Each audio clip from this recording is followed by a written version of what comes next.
அருள்மிகு அவிநாசி லிங்கேஸ்வரர் உடனுறை கர்ணாம்பிகா ஆலயம்.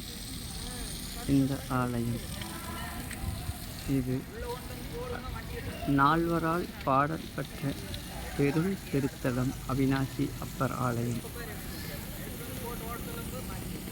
இறந்ததொரு குழந்தையை திரும்பவும் பூமியில்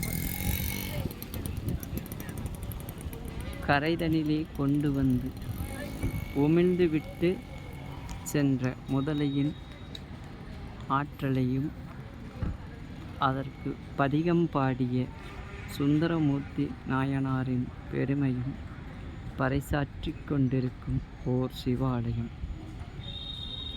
3 ஆண்டுகளுக்கு முற்பட்ட காலத்தில் விழுங்கப்பட்ட ஓர் குழந்தை 3